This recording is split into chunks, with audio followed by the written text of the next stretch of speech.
കൊച്ചി നഗരത്തിലേക്കുള്ള കുടിവെള്ള പൈപ്പ് ലൈനിന്റെ സംരക്ഷണത്തിൽ ഹൈക്കോടതി വിധി നടപ്പാക്കാനാകാതെ ജല അതോറിറ്റി. ജല അതോറിറ്റിയുടെ ഭൂമിയിലെ കയ്യേറ്റവും കളമശ്ശേരി നഗരസഭയുടെ പ്രതികൂല നിലപാടും വ്യക്തമാക്കി ജില്ലാ കളക്ടർക്ക് കത്ത് നൽകിയിട്ടും നടപടി ഉണ്ടാകാത്തതാണ് പ്രധാന പ്രതിസന്ധി.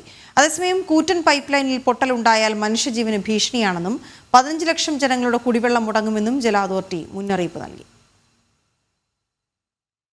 കൊച്ചി കോർപ്പറേഷന് പുറമെ 5 നഗരസഭാ പരിധിയിലും 15 പഞ്ചായത്തുകളുടെ പരിധിയിലേക്കുമുള്ള കുടിവെള്ളം ലഭ്യമാക്കുന്ന പടുകൂറ്റൻ പൈപ്പ് ലൈനുകളുടെ സംരക്ഷണത്തിലാണ് ജില്ലാ ഭരണകൂടമടക്കം വീഴ്ച വരുത്തുന്നത്.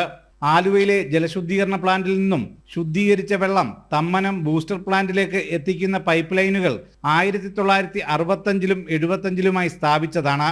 പഴക്കം ചെന്ന ഈ പൈപ്പ് ലൈനുകൾ ഭാരവാഹനങ്ങളിൽ നിന്നുള്ള ആഘാതമുണ്ടായാൽ പൊട്ടാനിടയാകും.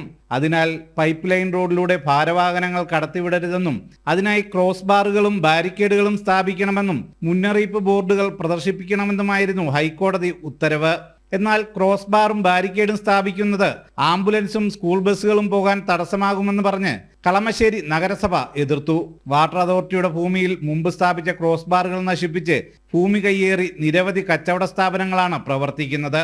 ഇത് ഒഴിപ്പിക്കാനുള്ള ഹൈക്കോടതി വിധി നടപ്പാക്കാനെത്തിയ ഉദ്യോഗസ്ഥരെ നാട്ടുകാർ തടയുകയും ചെയ്തു. കഴിഞ്ഞ മെയ്യിൽ കയ്യേറ്റക്കാരായ 88 പേർക്ക് ഒഴിയാൻ നോട്ടീസ് നൽകിയിരുന്നതാണ്. ഇതുമായി ബന്ധപ്പെട്ട് കഴിഞ്ഞ ഒക്ടോബറിൽ ജില്ലാ കളക്ടർക്ക് സഹായം അഭ്യർത്ഥിച്ച് കത്തു നൽകിയെങ്കിലും ഒരു നടപടിയും ഉണ്ടായിട്ടില്ല. ഇപ്പോഴും ജല അതോറിറ്റിയുടെ ഭൂമി കയ്യേറി പുതിയതായി കച്ചവട സ്ഥാപനങ്ങൾ സ്ഥാപിക്കുന്നതും തുടരുകയാണ്. നിലവിൽ പൈപ്പ് ലൈൻ റോഡിലൂടെ നിർബാധം ഭാരവാഹനങ്ങൾ കടന്നു പോകുമ്പോൾ വലിയ ദുരന്ത സാധ്യതയാണ് നിലനിൽക്കുന്നത്. സുധീഷ് ഗോപാൽ, ജനം, കൊച്ചി.